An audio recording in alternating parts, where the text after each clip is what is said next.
बिस्मिल्लाहिर्रहमानिर्रहीम। अस्सलाम वालेकुम। Welcome to the centre for pure mathematics. आज के लेक्चर में जो कि हमारी लेक्चर सीरीज चल रही है एब्स्ट्रैक्ट अलजबरा पे, आज के लेक्चर के अंदर हम जौन सा है ये बात देखेंगे कि इक्विवेलेंस रिलेशन के हमें क्या इम्पोर्टेंट, इसकी क्या अहमियत है। याद रखिएगा कि जिस तरह से Cartesian product of two sets set operations में बड़ी अहमियत रखती है, इसी तरह से रिलेशंस की दुनिया में इक्विवेलेंस रिलेशन जोन सा है किसी भी सेट के ऊपर जब डिफाइन किया जाता है तो ये एक ख़ास और मुनफरिद अहमियत रखता है।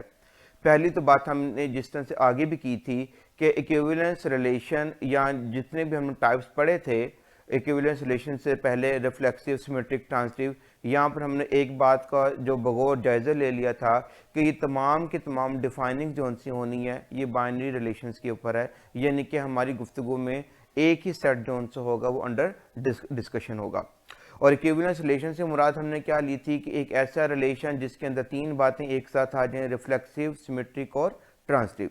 अब इक्विवेलेंस रिलेशन की क्या अहमियत है और ये क्यों इतनी मुनफरिद हैसियत रखता है तमाम रिलेशंस में, तो याद रखिएगा कि इक्विवेलेंस रिलेशन जो सा होता है ये किसी भी सेट को तोड़ देता है, उसकी पार्टीशन कर देता है डिस्टिंक्ट क्लासेस के अंदर।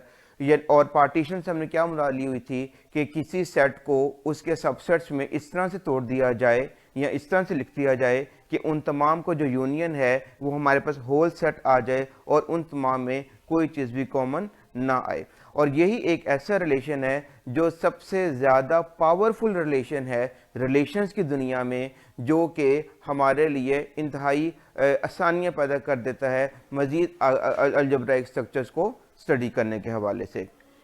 जैसे कि आप जानते हैं कि बिल्कुल उस तरह से चलें पहले इसकी हम डेफिनेशन देख लेते हैं फिर हम इसकी बात करते हैं। तो देखिएगा इक्विवेलेंस क्लास जो आज हम स्टडी करने जा रहे हैं ये हमारे पास है इक्विवेलेंस क्लास। और लेक्चर को बाकायदा स्टार्ट करने से पहले जिन्होंने हमारे चैनल को अभी तक सब्सक्राइब नहीं किया वो इसे सब्सक्राइब कर लें, वीडियोस को शेयर करें और अच्छी लगे तो इसको लाइक भी करें। आइए इक्विवेलेंस क्लास को देखते हैं कि N equivalence relation defined on a set A, partition set ए। ये पार्टीशन हम जानते हैं किसी भी सेट को उसके सबसेट्स में इस तरह से तोड़ना कि उन तमाम का यूनियन सेट के बराबर और उनमें कोई चीज़ भी कॉमन ना आए। पार्टीशंस ए इनटू डिस्टिंक्ट क्लासेस और एंड ईच जो क्लासेस होती हैं इनमें हर एक क्लास जो सी है वो हमारे पास क्या कहलाती है, इक्विवेलेंस क्लास कहलाती है। क्या मतलब हुआ कि जब भी आप किसी इक्विवेलेंस रिलेशन के जरिए किसी सेट को तोड़ते हैं तो जो टुकड़े बनते हैं उनमें से हर एक टुकड़ा हमारे पास क्या कहलाता है, इक्विवेलेंस क्लास कहलाता है। इसकी अफादियत क्या है पहले हम जरा वो समझ लें। जब भी हमने कोई इनफाइनाइट सेट्स को स्टडी करना हो या इनफाइनाइट सेट्स जो कि अलजेब्रिक स्ट्रक्चर्स बनाते हैं उनको स्टडी करना हो तो आप जानते हैं कि इनफाइनाइट सेट के अंदर हम कि एक तरफ से तो हमें उसके इनिशियल पॉइंट तो मालूम होता है लेकिन वो पॉइंट्स कहाँ तक, एलिमेंट्स कहाँ तक जा रहे हैं उस सेट में हमें ये मालूम नहीं होता। तो इस तरह की सूरत हाल में हम इन सेट्स को किस तरह से स्टडी करें उसके लिए हमारे पास जो इक्विवेलेंस रिलेशन है ये हमारे लिए बड़ा मुफीद साबित होता है। हम क्या करते हैं कि दिए गए इनफाइनाइट सेट को किसी ख़ास रिलेशन के ज़रिए जो कि इक्विवेलेंस रिलेशन की खसूसियत को अपने अंदर समोता है उसके ज़रिए हम उस इनफाइनाइट सेट को पार्टीशन कर देते हैं उसके डिस्टिंक्ट या डिसजॉइंट यूनियन ऑफ सबसेट्स में। जैसे कि इंटीजर्स को हम तोड़ सकते हैं इवन और ऑड इंटीजर्स में, ठीक है। रैशनल नंबर्स, रियल नंबर्स को हम तोड़ सकते हैं रैशनल नंबर्स और इर्रेशनल नंबर्स में। अब होता क्या है कि जब फर्ज कर लें हमने सेट ऑफ इंटीजर्स को स्टडी करना है। अब सेट ऑफ इंटीजर्स जोन से एक इनफाइनाइट सेट है। अब हम इस सेट को किस तरह से किस तरह से स्टडी करें। हम क्या करते हैं कि हम उसके ऊपर एक रिलेशन डिफाइन करते हैं, ठीक है, और जो कि हमारे पास इक्विवेलेंस रिलेशन की खूबी रखता है। वो कैसे रखता है वो हम बाद में देखते हैं, पहले हम जरा इसका ओवरव्यू ले लें। जब सेट ऑफ इंटीजर्स को हम तोड़ते हैं इवन और ऑड में, अब इवन इंटीजर्स का जो सेट है वो भी खुद अपनी ज़ात में भी क्या होता है, इनफाइनाइट होता है। पहली बात तो ये कि जब भी हम तोड़ेंगे किसी भी इक्विवेलेंस रिलेशन के जरिए, तो हासिल होने वाले सेट्स की तादाद फाइनाइट होगी, भले वो सेट्स अपनी ज़ात में क्या हो, इनफाइनाइट हो। जैसे इंटीजर का सेट है, उसको जब हम तोड़ते हैं तो हमारे पास दो हिस्से आते हैं, एक इवन नंबर्स का, एक ऑड नंबर्स का। अब ये कितने हिस्से आ रहे हैं, दो हिस्से आ रहे हैं, लेकिन हर हिस्सा अपनी अपनी ज़ात में क्या है, इनफाइनाइट है। ठीक, अब हम क्या करते हैं कि इवन नंबर्स के सेट में से एक स्पेसिमेन उठा लेते हैं, एक सैंपल उठा लेते हैं, उसको स्टडी कर लेते हैं। इसका मतलब है जो खूबियां उस सैंपल में होंगी वही खूबियां इवन नंबर्स के सारे सेट के अंदर मौजूद होंगी। इसी तरह से ऑड नंबर में से कुछ सैंपल्स को हम उठा लेते हैं, उनको हम स्टडी कर लेते हैं, जो खूबियां उस सैंपल में आएंगी वही खूबियां जो उनसे उस पूरे के पूरे ऑड नंबर्स के सेट के अंदर मौजूद होंगी। तो गोया क्या किया कि जो इंटीजर्स का सेट था, जिसको के बाज़ारी तौर पर मुकम्मल तौर पर स्टडी करना बाज़ार मुश्किल लग रहा था और नामुमकिन सा फील हो रहा था, हमने इक्विवेलेंस रिलेशन के जरिए उस सेट को दो हिस्सों में तोड़ दिया जिनमें कोई चीज़ भी कॉमन नहीं आ रही थी, इवन नंबर्स में और ऑड नंबर्स में। फिर हमने इवन नंबर्स के कुछ हिस्से को स्टडी कर लिया एक सैंपल से उठा के, और इसी तरह से ऑड नंबर्स के एक सैंपल को उठा के स्टडी कर लिया। तो गोया हमने क्या किया कि दरअसल पूरे के पूरे इवन नंबर को जब स्टडी कर लिया इस तरह से और पूरे के पूरे ऑड नंबर्स के सेट को स्टडी कर लिया इस तरह से, तो मुराद ये हुई कि अल्टीमेटली हमने किसको स्टडी कर लिया, सेट ऑफ इंटीजर्स को स्टडी कर लिया। अब एक बात हम यहाँ पे और भी समझ लें, जब हमने इंटीजर्स को स्प्लिट किया या उसकी पार्टीशन की दो सबसेट्स के अंदर, इवन नंबर्स के सेट में और ऑड नंबर्स के सेट में, अब जाहिर बात, अब जब इवन नंबर का जो सेट है वो तो फिर खुद से सारे का सारा क्या इनफाइनाइट है। अब इसको हम कैसे स्टडी करें, इस बात को आप यूं समझ लें, जैसे फर्ज कर लें कि कोई बायोलॉजी का स्टूडेंट हो और उससे कहा जाए कि जनाब आप जो सा डॉल्फिन फिश के मुतालिक कोई बायोलॉजिकल उसकी करेक्टरिस्टिक्स बताएं, तो अब क्या होगा कि वो जो स्टूडेंट है वो दुनिया भर की हर एक डॉल्फिन फिश को उठा के स्टडी नहीं करेगा, ठीक है। वो एक उसका क्या ले लेगा, सैंपल ले लेगा और उसको क्या कर लेगा, स्टडी कर लेगा और उसके मुतालिक एक राय बता देगा कि जी हाँ डॉल्फिन फिश के अंदर ये आमतौर पर जो हमारे पास क्या आ जाती हैं, बायोलॉजिकल करेक्टरिस्टिक्स आती हैं। जाहिर बात है जो उनके अंदर करेक्टरिस्टिक्स आएंगी अल्टीमेटली वो तमाम के तमाम जो सी स्पीशी है सी एनिमल्स में, डॉल्फिन फिश जो है उसके अंदर भी क्या होंगी, मौजूद होंगी। यही सेम काम हम यहाँ पे कर रहे होते हैं। हम क्या करेंगे कि इवन नंबर का जो सेट है उसमें से एक सैंपल उठा लेंगे छोटा सा, ठीक है, और उसको हम क्या कर लेंगे, स्टडी कर लेंगे, उसकी प्रॉपर्टीज को हम स्टडी कर लेंगे, कुछ एक छोटा सा लेके सैंपल। अब जो खूबियां जो प्रॉपर्टीज उन दो चार उस सैंपल के अंदर मौजूद होंगी जो कि हमने इवन नंबर के सेट से उठाया हुआ है, वही सारी की सारी खूबियां जो सी होंगी पूरे के पूरे इवन नंबर्स के अंदर जो से एलिमेंट्स उनके अंदर क्या होंगी, मौजूद होंगी। इसी तरह से आपके पास जो ऑड नंबर्स का सेट है उसके अंदर से भी आप एक सैंपल उठा लेते हैं और उसको आप स्टडी कर लेते हैं। अब जो खूबियां उस सैंपल के अंदर आएंगी वही खूबियां उस ऑड नंबर के पूरे सेट के अंदर मौजूद होंगी। तो अल्टीमेटली जब आपने इवन नंबर्स को उस सैंपल के जरिए स्टडी कर लिया और ऑड नंबर को आपने उस सैंपल के जरिए स्टडी कर लिया, तो अल्टीमेटली आपने क्या किया कि पूरे के पूरे सेट ऑफ इंटीजर को क्या कर लिया, स्टडी कर लिया, ठीक है। ये असल बात है, ये असल इंपॉर्टेंस है इस इक्विवेलेंस रिलेशन की कि इस रिलेशन को बाकी तमाम रिलेशंस के अंदर क्यों अहमियत हासिल है कि ये एक किस्म का मुकम्मल पैकेज है जो कि हमारे लिए इन फ्यूचर या जो जितने भी हमारे पास अलजेब्रिक स्ट्रक्चर्स हैं उन तमाम को अच्छे तरीके से स्टडी करने के लिए इस्तेमाल होता है। जी, ये तो थी थोड़ी सी इंपॉर्टेंस कि हम इक्विवेलेंस रिलेशन को क्यों स्टडी करते हैं। आई होप सो कि आपको ये चीज़ जो सी वो अंडरस्टैंड होगी। आइए अब जरा इसकी कुछ मज़ीद डिटेल की तरफ जाते हैं। देखिएगा अब इसके कुछ नोटेशन और इसकी डिस्क्रिप्शन की तरफ से हम बात कर लें।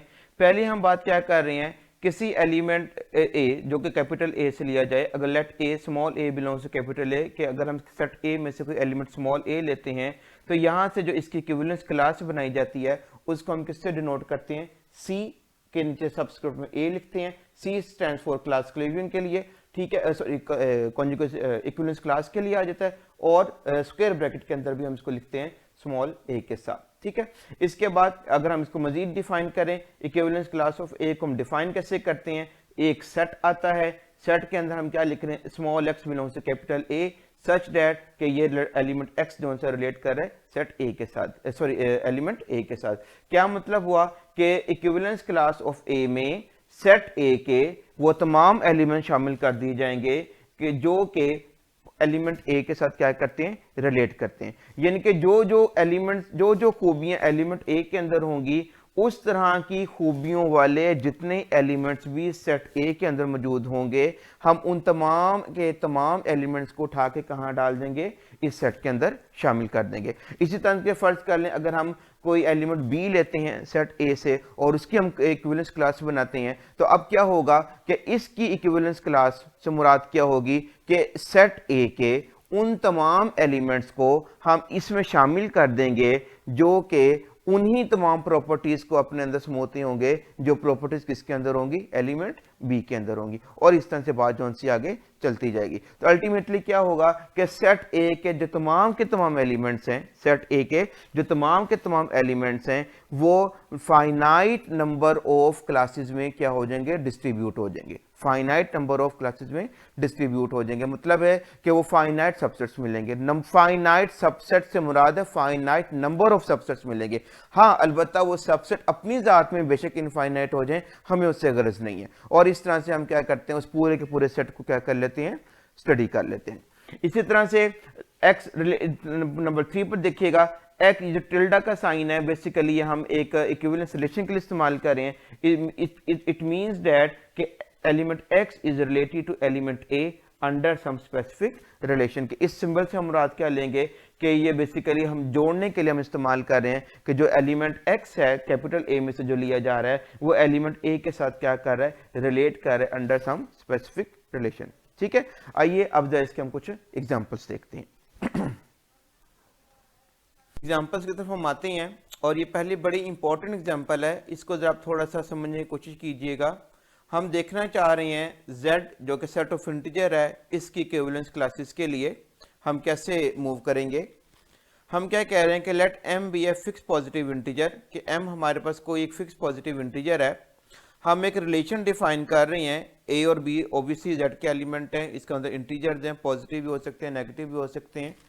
डिफाइन क्या कर रहे हैं हम कि a कॉन्ग्रेंट b, ये जो 3 लाइनों का निशान है इसको हम क्या बोलते हैं, कॉन्ग्रेंट टू। पिछले काम में जब हमने इन जनरल बात की तो हमने टिल्डा का साइन डाला था, यानी कि रिलेशन दोनों एलिमेंट्स को आपस में रिलेट करने के लिए। अब हम जिसके जरिए या जो रिलेशन की डेफिनेशन हमने कैपिटल R लिखा था, या हमने आखिरी बात में जो नोट लिखा था नंबर 3 में कि अंडर सम स्पेसिफिक रिलेशन, अब यहाँ पे स्पेसिफिक रिलेशन हम क्या डिफाइन कर रहे हैं कि एलिमेंट A एलिमेंट B के साथ कॉन्ग्रेंट होगा, रिलेट करेगा इन जनरल। और स्पेसिफिकली हम क्या कह रहे हैं कि A is congruent to B if m divides, ये जो वर्टिकल लाइन है ये किसको शो कर रहा है, डिवाइड्स को, ठीक है, m divides a minus b, के हम क्या कह रहे हैं कि इंटीजर्स के अंदर, सेट ऑफ इंटीजर्स में कोई से भी दो इंटीजर आपस में कॉन्ग्रेंट होंगे अगर क्या हो, कोई फिक्स पॉजिटिव इंटीजर अगर हम m लें तो वो उनके डिफरेंस को क्या करे, डिवाइड करता हो। ठीक है, ये हमारे पास है एक in general set of integers के ऊपर स्पेसिफिक रिलेशन। आइए अब इसको हम एक खास वैल्यू के लिए भी चेक कर लेते हैं कि फर्ज कर ले अगर हम m इज इक्वल टू 2 लेते हैं, m इज इक्वल टू क्या लेते हैं, 2 लेते हैं, तो फिर हम देखते हैं कि जब m इक्वल्स टू 2 लेने से सेट ऑफ इंटीजर्स के ऊपर क्या तब्दीलियां रूनुमा होती हैं। पहले देखिएगा, जीरो ब्रैकेट स्क्वायर ब्रैकेट के अंदर जीरो लिखने का मतलब क्या हुआ कि हम क्या देख रहे हैं, equivalence class of zero. By definition हमने क्या कहा था, x बिलोंग करेगा z को, such that x is congruent to zero, x is congruent to zero. Obvious बात है, इन जनरल हमने यहाँ पर रिलेशन का निशान डाला था, लेकिन चूंकि हमारे पास अब रिलेशन कौन सा है, कॉन्ग्रेंट का आ रहा है, तो लिहाजा हमने कौन सा निशान डाल दिया, कॉन्ग्रेंट का। आगे चलिए इसको मजीद नीचे वाले स्टेप में देखिएगा, x belongs to g such that अब 2 डिवाइड्स x माइनस जीरो। हमने क्या किया है, हमने इस दी गई डेफिनेशन में 2 की वैल्यू को सब्स्टिट्यूट करके कि हम क्या कह रहे हैं कि x जोन से इंटीजर है वो जीरो के साथ कब कॉन्ग्रेंट होगा, अगर हमारी इस एग्जांपल के मुताबिक 2 जोन सा है डिवाइड करे किसको, x माइनस जीरो को। अब डिविजिबिलिटी की डेफिनेशन को अगर हम अप्लाई करें तो हमारे पास क्या बन जाता है, x belongs to z such that कि x is equals to 2q और q बिलोंग्स टू z, यानी कि यहाँ पर वो कीमतें आनी शुरू हो जाएंगी। फर्ज के लिए अगर हम q 0 पुट करें तो x बराबर है 2q का मतलब क्या हो जाएगा, x इक्वल टू 0 आ जाएगा। अगर हम x q में अगर 1 पुट करते हैं तो x किसके बराबर आ जाएगा 2 के। अगर -1 पुट करेंगे तो क्या आ जाएगा -2, 2 पुट करेंगे तो क्या आ जाएगा 4, -2 पुट करेंगे तो क्या आ जाएगा -4, और इस तरह से हम q की मुख्तलिफ कीमतों के लिए इस काम को चलाते जाएंगे। तो अल्टीमेटली जब हम तमाम वैल्यूज को पुट करते हैं तो हमारे पास 0 की जो इक्विवेलेंस क्लास आती है उसमें क्या एक सेट बनता है, और सेट में कौन कौन से एलिमेंट आते हैं, 0 आ जाएगा, प्लस का 2, माइनस का 2, प्लस माइनस 4, 2 से मुराद क्या है कि एक 2 जमा की दफ़ा एक 2 हमने पॉजिटिव लिखना है, एक नेगेटिव लिखना है। प्लस माइनस 4 का मतलब क्या है, प्लस का 4, माइनस का 4, प्लस माइनस 6, और इस तरह से ऑन और सो ऑन। क्या मतलब हुआ कि जब हम m को 2 पुट करते हैं अपने इस रिलेशन के अंदर और 0 की क्लास बनाएंगे तो 0 की जो क्लास बनेगी उसके अंदर जो सेट हमारे पास आएगा वो हमारे पास ये जो आ रहा है 0 प्लस माइनस 4 आ रहा है, जो इनफैक्ट हमारे पास क्या है इवन नंबर्स है। ठीक है, इसी तरह से आगे चलिए, हम 1 की इक्विवेलेंस क्लास बनाने लगे हैं, उसी तरह से डेफिनेशन को अप्लाई कर रहे हैं, x belongs to z such that x is congruent to 1।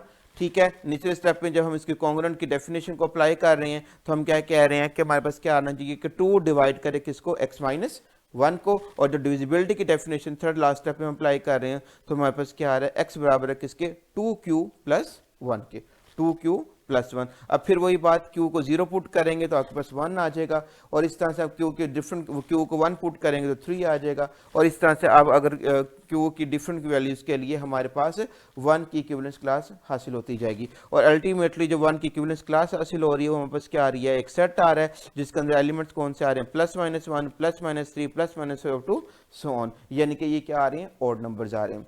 अब जो सबसे इंपॉर्टेंट बात वो निचले नोट के अंदर बयान की गई है। अब आप गौर करें, जो हमारे पास इक्विवेलेंस क्लास है 0 की और जो इक्विवेलेंस क्लास हमारे पास है 1 की, इन दोनों का अगर आप यूनियन करें तो हमारे पास क्या आ जाता है, पूरे का पूरा z आ जाता है, पूरे का पूरा सेट ऑफ इंटीजर आ जाता है। और दूसरी बात क्या है कि इन दोनों इक्विवेलेंस क्लासेस में कोई चीज भी कॉमन नहीं आ रही, कोई चीज भी कॉमन नहीं है, मतलब कि दोनों का जो इंटरसेक्शन है वो हमारे पास क्या आ रहा है, एम्प्टी आ रहा है। तो क्या मतलब बना कि अगर हम इस रिलेशन के अंदर अगर हम 2 को फिक्स कर ले बतौर m एक पॉजिटिव इंटीजर, तो 2 के जरिए अगर हम इस रिलेशन को इस्तेमाल करें सेट z के ऊपर तो ये जो सेट z को है तोड़ देता है, इसकी पार्टीशन कर देता है दो हिस्सों में। एक हिस्सा कौन सा आ रहा है हमारे पास, 0 के इक्विवेलेंस क्लास की शक्ल में आ रहा है, और दूसरा किसकी शक्ल में आ रहा है, 1 की इक्विवेलेंस क्लास की शक्ल में आ रहा है। यानी कि अगर हम इनको नाम देते हैं तो 0 की इक्विवेलेंस क्लास दरअसल क्या रिप्रेजेंट कर रही है, सेट ऑफ इवन नंबर्स को, और 1 की इक्विवेलेंस क्लास दरअसल किसको रिप्रेजेंट कर रही है, सेट ऑफ ऑड नंबर्स को।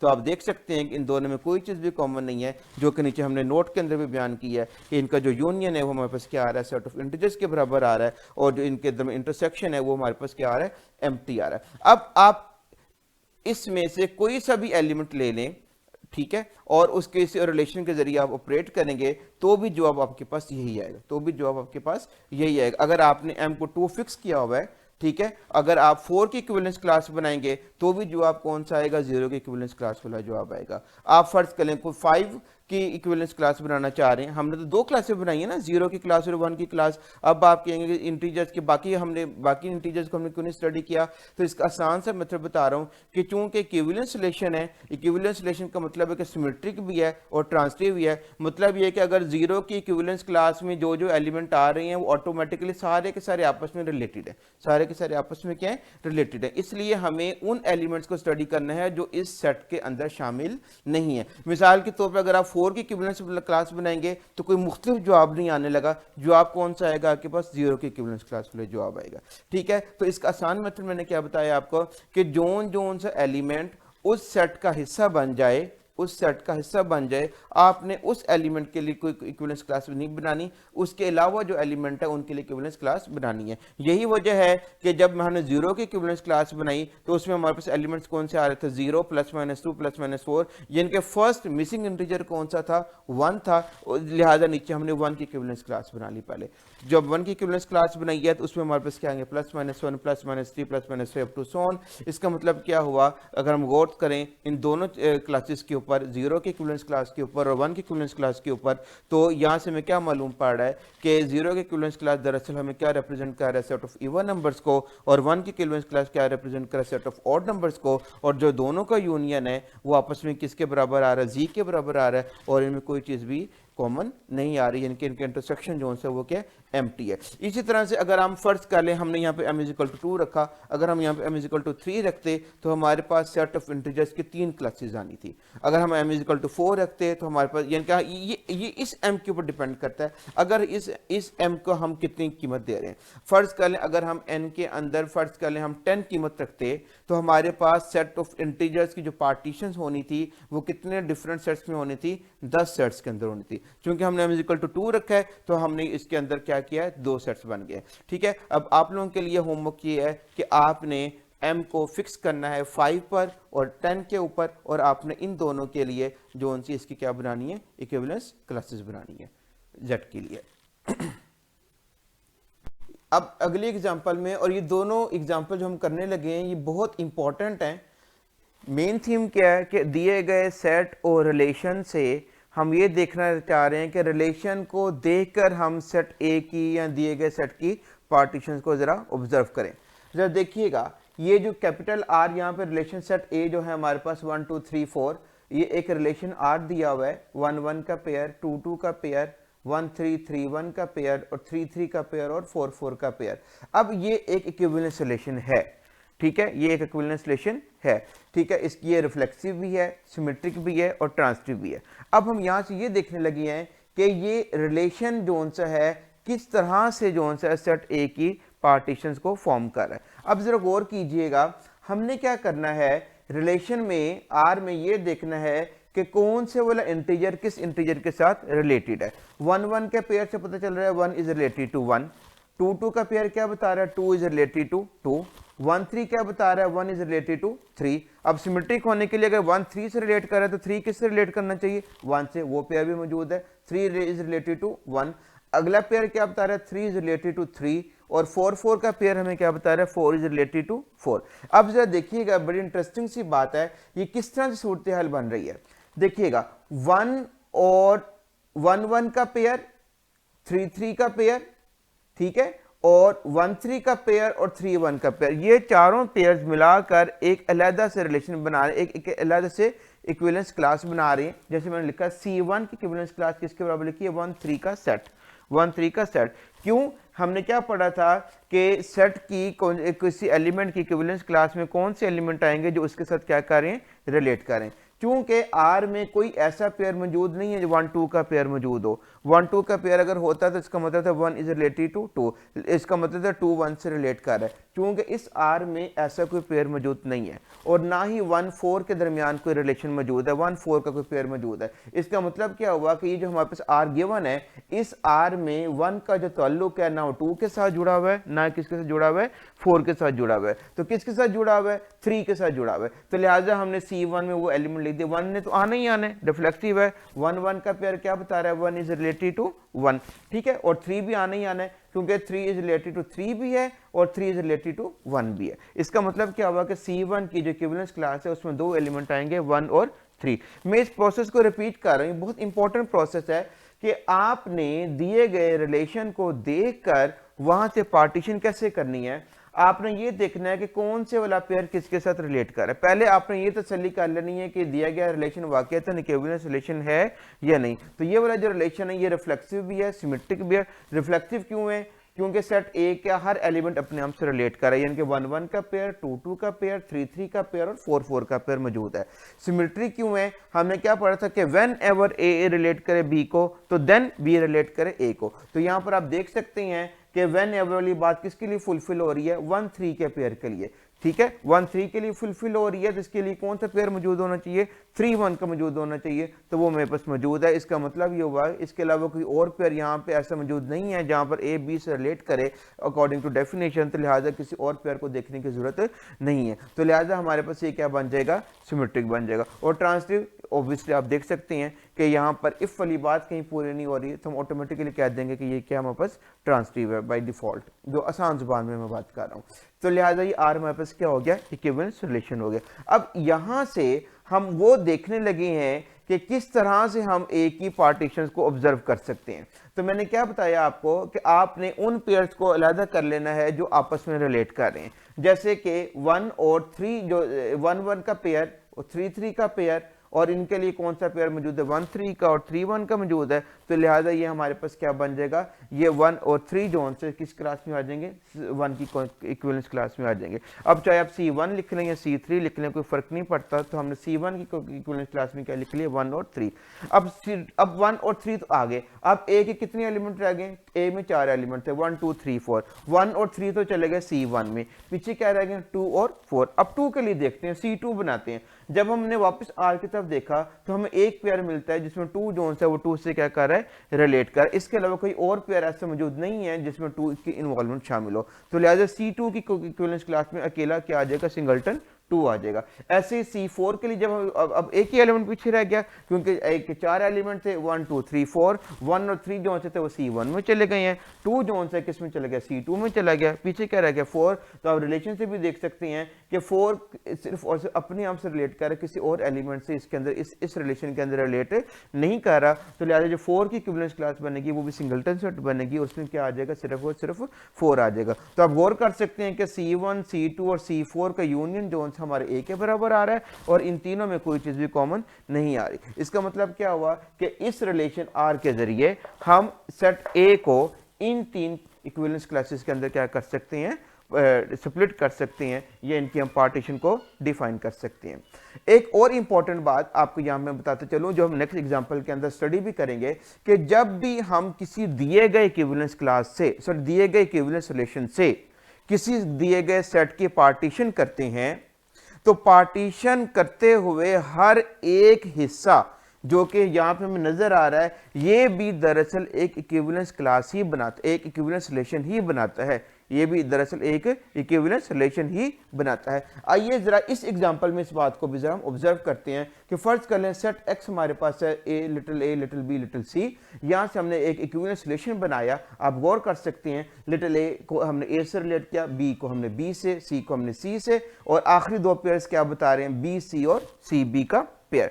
अब यहां पे आप गौर करें, अगर मैं इसको फिलहाल रिलेशंस की नजर में, रिलेशंस की जुबान में स्प्लिट करता हूं, मेरी बात नोट कीजिएगा, मैं R को रिलेशंस की जुबान में क्या करने लगा हूं, स्प्लिट करने लगा हूं। तो मैं 2 रिलेशंस बना रहा हूं। एक मैंने बनाया R1।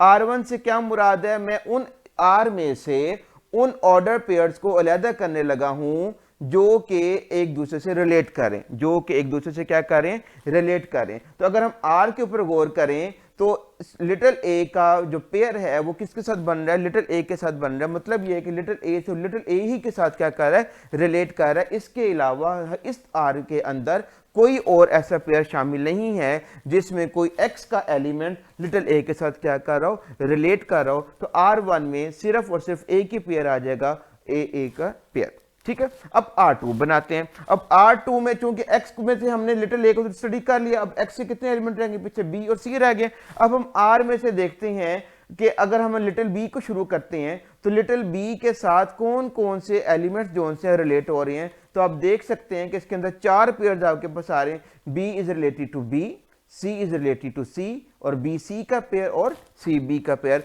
तो आप गौर करें, R2 के अंदर हमारे पास बाकी एलिमेंट्स आ गए हैं जो कि कैपिटल R के थे। अब अगली बात बहुत इंपॉर्टेंट है कि R1 और R2 जो कि बाकायदा तौर पे R के हिस्से हैं, ये R1 और R2 अपनी अपनी जात के अंदर भी इक्विवेलेंस रिलेशंस हैं सेट A पर, अपनी अपनी जात में भी क्या है, इक्विवेलेंस रिलेशंस हैं सेट A के ऊपर। ये आप को देख सकते हैं। तो यहां से हम ये भी देख सकते हैं कि R1 और R2 का यूनियन जो है वो क्या आ रहा है, हमारे पास R के बराबर आ रहा है, और R1 और R2 के अंदर कोई चीज भी कॉमन नहीं आ रही। ठीक है, अब हम क्या करते हैं कि इस सारी गुफ्तगू को सेट्स की जुबान में बयान करते हैं, जैसे कि हमने नीचे बयान किया। अगर अब R1 से मेरे पास X1 सबसेट बन रहा है जो कि सिंगलटन A आ रहा है, और R2 से मेरे पास X2 बन रहा है सबसेट जिसके अंदर 2 एलिमेंट आ रहे हैं, एक B आ रहा है और एक क्या आ रहा है, मेरे पास C आ रहा है। और ऑब्वियसली X1 और X2 दोनों के दोनों हमारे X के क्या हैं, सबसेट्स हैं।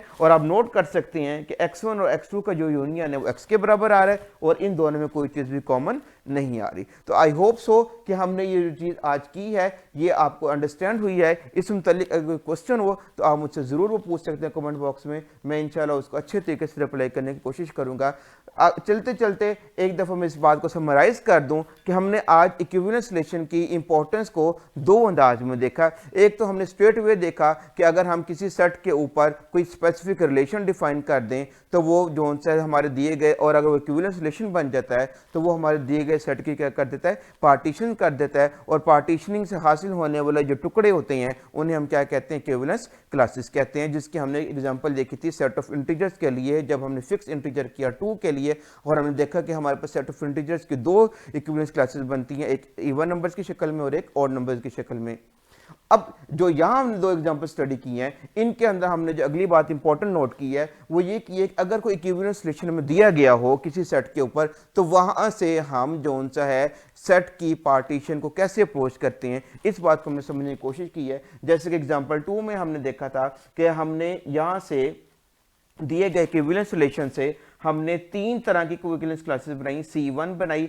बनाने का अंदाज मैंने क्या बताया कि आपने रिलेशन में से पहले सेट में से पहला एलिमेंट उठा लिया, फिर जो कि यहाँ पे फर्स्ट के लिए 1 है। अब आपने देखना है कि इस पूरे आर के अंदर 1 किस किस ऑर्डर पेयर के अंदर मौजूद है, ठीक है। जिस जिस ऑर्डर पेयर के अंदर मौजूद होगा उस एतबार से वो एक रिलेशन बन जाता है, और वो जो सा होता है हमारे पास C1 के अंदर, जो बाय डेफिनेशन भी हमने पढ़ा है कि equivalence class of an element से क्या मुराद है, इसमें दिए गए सेट के उन एलिमेंट को शामिल किया जाता है जो इसके साथ क्या कर रहे होते हैं, रिलेट कर रहे होते हैं। तो C1 में मेरे पास कौन कौन से दो एलिमेंट्स आ जाएंगे, 1 और 3 आ जाएगा। C2 में हमारे पास एक सिंगलटन 2 आ जाएगा। क्यों? क्योंकि 2 जो सा है अपने अलावा इसमें किसी और के साथ रिलेट नहीं कर रहा। और C4 में बस 4 आ जाएगा, क्योंकि 4 के अलावा कोई एलिमेंट इसमें हमारे पास मौजूद 4 से रिलेट नहीं कर रहा। तो नतीजतन आप देख सकते हैं कि दिया गया सेट 3 इक्विवेलेंस क्लासेस के अंदर स्प्लिट हो चुका हुआ है, C1 में, C2 में और C4 में। और इस एग्जाम्पल में हमने इस बात को मजीद एलैबोरेट करने की कोशिश की है कि पहले हमने उस काम को मजीद आसान किया कि जब भी आपके पास किसी सेट के ऊपर कोई इक्विवेलेंस रिलेशन दे दिया गया हो और यहां से हमने आगे बात को चलाना हो, तो आप पहले क्या काम करें कि आप दिए गए इक्विवेलेंस रिलेशन को तोड़ डालें रिलेशंस की ज़बान में, उसको तोड़ डालें रिलेशंस की ज़बान में, जैसे कि हमने R1 और R2 में इसको स्प्लिट कर दिया, ठीक है। अब आप गौर कर सकते हैं कि R1 और R2 जोन से हैं अपनी अपनी जात के अंदर भी सेट X के ऊपर क्या है, इक्विवेलेंस रिलेशंस है। और ये बात बड़ी इंपॉर्टेंट है कि जब भी आप किसी इक्विवेलेंस रिलेशन को रिलेशंस की ज़बान में तोड़ते हैं तो टूटने के बाद आने वाला हर एक रिलेशन भी सेट A के ऊपर या दिए गए सेट के ऊपर क्या होता है, इक्विवेलेंस रिलेशन होता है। जो कि हमने यहां पर ये बात सीखी है R1 और R2 की शक्ल में कि R1 अपनी जात में सेट X के ऊपर इक्विवेलेंस रिलेशन है, R2 अपनी जात में सेट X के ऊपर क्या है, इक्विवेलेंस रिलेशन है। और जब हम इनकी इक्विवेलेंस क्लासेस बनाते हैं जैसे कि हमने बनाई है, हमारे पास X1 और X2 की शक्ल में बन रही है। X1 हमारे पास क्या आ रहा है, सिंगलटन A आ रहा है, और X2 हमारे पास क्या आ रहा है, BC आ रहा है। ये X1 से मुराद ऑब्वियस बात है कि ये XA है, ठीक है, यानी कि A की इक्विवेलेंस क्लास है। या उसको सिर्फ मैंने जो इलेबोरेट करने के लिए इस तरह से लिखा है ताकि हमें दोनों बातें समझ में आ जाए।